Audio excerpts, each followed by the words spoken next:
इकदाम लिए इंडिया पे दबाव डालने के लिए, ये इकदाम आपके ख्याल में काफी हैं? इस रिस्पॉन्स को आप कैसा देख रहे हैं? बहुत शुक्रिया आपका। देखिए, सबसे पहले तो ये कि बड़ी अजीब अफसोस भी होता है कि काश हमारे को एक जमहूरियत के अंदर कोई ऐसा लीडर होता है जैसे आर्मी चीफ है, और इस बार सिर्फ आर्मी चीफ नहीं है, काबिल चीफ है कि उसने जो एग्जाम किए क्लियर हेडेड है, प्लान ऑफ एक्शन है, एग्जीक्यूशन है, स्ट्रेंथ है, फोर्स है। तो उन्होंने आज जो जवाबी कार्रवाई की है उसके अंदर जाली प्रोपेगेंडा का जवाब उन्होंने हर्ट करके किया है, हर्ट किया इंडिया को। जब उनकी एयर स्पेस बंद की और ट्रेड सस्पेंड की है तो आपने 1.21 बिलियन का इनडायरेक्ट नुकसान कर दिया शुरू, आपने पिंच किया है, उनको हिट किया है। और दूसरी चीज ये कि ये क्लैरिटी, ये कमांड, ये एक्शन, ये डायरेक्शन, ये परसिस्टेंस, ये फोकस, ये कॉन्फिडेंस हमारी जमहूरी अनफॉर्चुनेटली किसी लीडर में मौजूद ही नहीं है। अब आप ये देखें ना कि कितने अफसोस की बातें में, हालांकि अभी सियासत नहीं करा जाता कि वो पाकिस्तान पहले है सियासत बाद में है, हर कोई बाद में, कि आपका कोई जमहूरी लीडर है जिससे कोई इंडिया के खिलाफ याद दिया हो, एक भी नहीं है। कितनी शर्म और अफसोस की बात है। लेकिन चले, मैं कहता हूं अभी वो टाइम ये है कि हम यकजहती दिखाएं, कंसेंसस दिखाएं, कॉन्फिडेंस दिखाएं, यूनिटी दिखाएं और एक जबान हो के पाकिस्तान के साथ सारे जमहूरी जनाजे भी साथ खड़े हो और कहें कि हम पाकिस्तान की फौज के पीछे और दुश्मनों के आगे खड़े हैं। और उसके लिए एक भरपूर, एक गोल्डन अपॉर्चुनिटी शहबाज शरीफ साहब के पास, कि स्टेट्समैन का, एक प्राइम मिनिस्टर का, एक लीडर का, एक आउट ऑफ द बॉक्स जाने वाले आदमी की तरह खड़े हो, सारी पॉलिटिकल पार्टी को लीडर बनाए, सबूत पीटीआई के, और एक इंटरनेशनल मैसेज कन्वे करें कि जो जंगें होती हैं वो रिवायती जंगें गोया बारूद और जहाज और मार धाड़ से अलावा मॉरल होती है, इमोशनल होती है, आपके नर्व्स की होती है, परसेप्शन की होती है, इंप्रेशन की होती है। इंटरनेशनल वर्ल्ड के आगे आप सारी चीजों के साथ डिफीट करते हैं दुश्मन, पैकेज बनाते हैं। बट अभी तक जो इकदाम किए वो तो एक ही लीडर हमें नजर आ रहा है पाकिस्तान में, जो जमहूरी नहीं है, आर्म फोर्सेस का है, और उससे पूरे मुल्क को की भाग दौड़, चाहे वो इकोनॉमिकल फ्रंट हो, चाहे इन्वेस्टमेंट का फ्रंट हो, चाहे बॉर्डर का फ्रंट हो, इंडिया का फ्रंट हो, सबको एक आदमी लीड कर रहा है, वो है पाकिस्तान का आर्मी चीफ। फैसल, लेकिन जो है वो एक जॉइंट सेशन था, उसमें हमने देखा अस्करी सियासी क़यादत जो है वो दोनों मौजूद थी। काफ़ी सख्त जो है वो हमने मैसेजिंग दी, सख्त इकदाम जो है वो सामने आए। तमाम पार्टीज़ ने भी स्टेटमेंट्स दी, चाहे पीटीआई वाले हों, उन्होंने भी स्टेटमेंट्स दी कि हम अपनी अफवाज के साथ, पाकिस्तान के साथ खड़े हैं। तो आपके ख्याल में ये रिस्पॉन्स जो है वो काफ़ी नहीं था? ये जो रिस्पॉन्स आया बड़ा इंपैक्टफुल रिस्पॉन्स है और इंटेलिजेंट और स्मार्ट मूव है कि आपने बयानबाजी और हाइप के बजाय आपने एक्चुअली इकोनॉमिकली हर्ट कर दिया है पहला एग्जाम करके। और दूसरा ये कि आपको याद रहना चाहिए कि अभी अल्लाह की मूंछों के साथ जो हमने उतार के चपेड़े मार के चाय पिला के भेजा था, वो कैपेसिटी और कैपेबिलिटी हमारे पास आज भी मौजूद है, चाहे वो फौज हो, चाहे वो एयरफोर्स हो, चाहे नेवी हो। तो हमारी अटैक जो है वो तो मैं नस्लों के हिसाब से मैं आपको वाजे कर दूं कि चीफ की क्लैरिटी और माइंडसेट बड़ा क्लियर है कि अगर पानी के ऊपर कोई चीज हुई तो पहली स्ट्राइक हम करेंगे। मैं आपको क्लैरिटी से बता रहा हूँ। ठीक। अच्छा फैसल, बहुत शुक्रिया आपका, आपने ज्वाइन किया।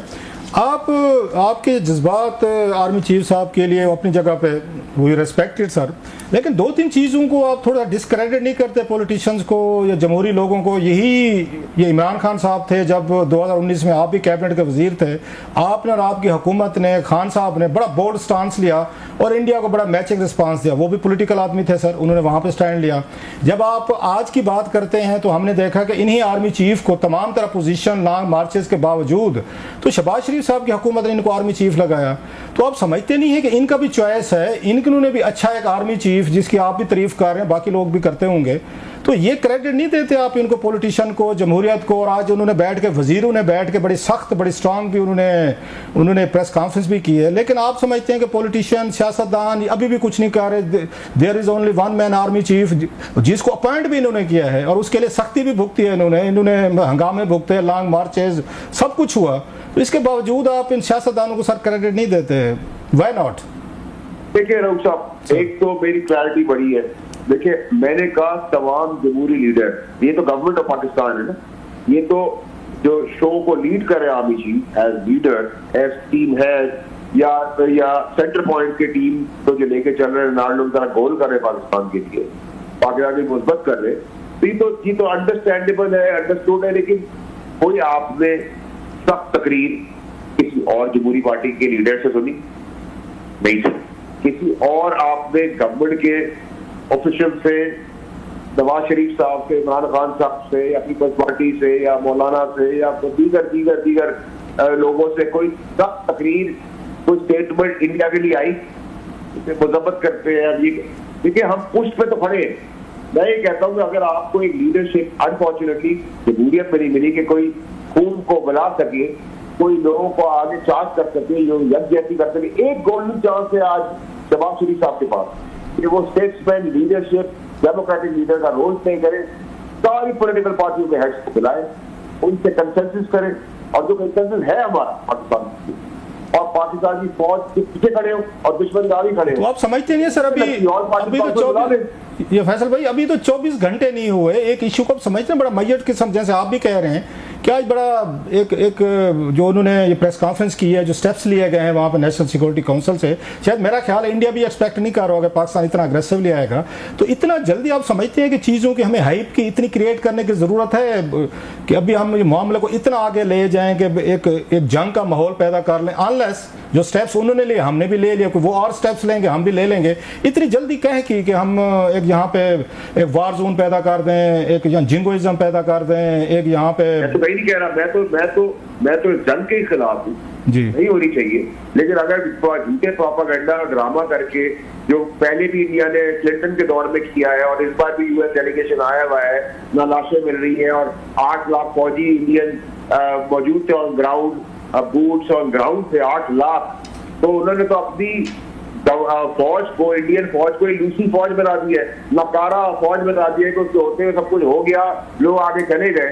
तो इस प्रोपेगेंडा में सबसे ज्यादा इंडिया ने अपनी फौज को डैमेज किया है, शर्मिंदा किया है। और बाकी अगर उनको एक्सपेरिमेंट एडवेंचर इस ड्रामे के अंदर करनी है हमारे साथ, तो अभिनंदन हमने मिसाल टाइम की ही है, और इससे ज्यादा इस बार भरपूर तरीके से हम आएंगे, क्योंकि इस बार हमारा जो चीफ है वो काबिल चीफ है, उसकी काबिलियत आपने आज पहले एक्शन देखी, तो उसने हाइट नहीं क्रिएट की, उसने ट्रुप्स मूव नहीं की, उसने पहला इकोनॉमिकल हर्ट करना और हिट करना आज के एग्जाम से कर दिया। नहीं, आपका ख्याल है ये फैसला जो फैसल आपका ख्याल है, बिकॉज आप बहुत सारी चीजें अंदर की जानते हैं, ये पॉलिटिकल हुकूमत का फैसला नहीं है, प्राइम मिनिस्टर पाकिस्तान का, उनके कैबिनेट का, उनके वजीरों का, उनका फैसला नहीं है, ये आर्मी चीफ का फैसला है अकेले का? सर, आर्मी चीफ का फैसला है, इससे कोई दो राय नहीं हो रही थी, और उसको गवर्नमेंट ऑफ पाकिस्तान ने दोस्त किया, सैफ किया और उसका लब्बैक है, ये भी उनका क्रेडिट जाता है। लेकिन अगर आप ये फैसला जमहूरी पॉलिटिकल पार्टी या गवर्नमेंट ऑफ पाकिस्तान ने किया, आई एम सॉरी, जो फैक्ट है वो फैक्ट रहेगा। अच्छा सर, ये बताइएगा, आज ख्वाजा आसिफ साहब ने एक ये प्रेस कॉन्फ्रेंस में बात की है,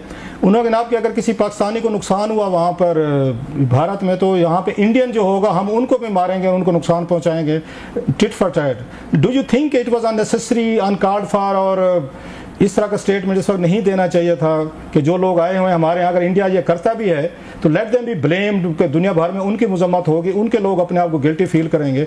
इस तरह का स्टेटमेंट जो मतलब आप समझते हैं कि it was a genuine statement again coming from the defence minister कि इंडियन अगर यहाँ पे होंगे तो हम उनको भी नुकसान देंगे अगर हमारे किसी बंदे को वहाँ पे होगा, ये रीजनेबल या रिस्पॉन्सिबल यही स्टेटमेंट आना चाहिए था?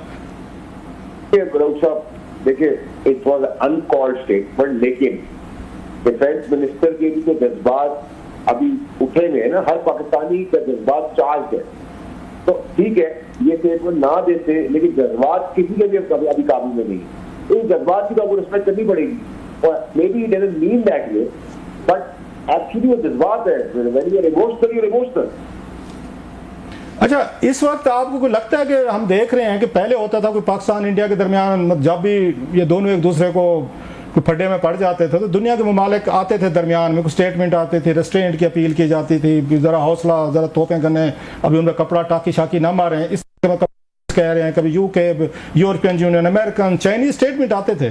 हम पहली दफ़ा देख रहे हैं कि वो कहते हैं भी ठीक है जी आपस में तय कर लो जी कि हम थक गए आप लोगों के मसले हैंडल कर करके, आपकी लड़ाइयाँ झगड़े छुड़वा के आप एक दफ़ा जो कुछ आपने करना है कर लें। क्या वजह हुई है कि पूरी दुनिया का हम कहीं पे नहीं देख ले कि रिस्पांस नहीं आ रहा, कि इतनी बड़े स्टेप्स लिए दोनों मुल्कों ने, almost at the verge of the war, दुनिया इज अनकंसर्न कि ठीक है जी लड़ना है तो लड़ लो, हमारा क्या है, हम तो आपको समझाते हैं, नहीं समझते तो लड़ लो। देखिए रऊफ साहब, मैं समझता ये हूँ कि वहाँ की फुकदान है इंटरनेशनली वो ये समझ रहे हैं कि ये अगर जंग हुई खुदा ना पड़ता ये पाकिस्तान इंडिया की होगी, जबकि ये पूरे खत्ते में फैल जाएगी। क्योंकि हमारी जोग्राफिकल पोजीशन जो है पाकिस्तान की वो एक आर्टरी का किरदार अदा करती है। तो ये ऐसा नहीं है कि ये पाकिस्तान इंडिया की वॉर होगी, तो फार ईजी कॉन्सिक्वेंसेज है और पूरे खत्ते के अंदर है। और ये ना भूले कि हमारी नेबरिंग कंट्री जो है जैसे कि चाइना और दीगर है वो हमारे साथ खड़े हुए और इसमें दो राय नहीं होनी चाहिए। लेकिन अगर आज इंटरव्यू नहीं करें तो कल इंटरव्यू करना पड़ेगा, क्योंकि ये इंडिया पाकिस्तान तक तो नहीं रहेगी जंग। अगर खुदा ना खास्ता हुई ये रीजन में चली जाएगी और रीजन में अगर गई तो ये तो किसी भी स्टेज पे जा सकती है। ठीक, कंट्रोलेबल सिचुएशन में हम जा सकते हैं। बहुत शुक्रिया।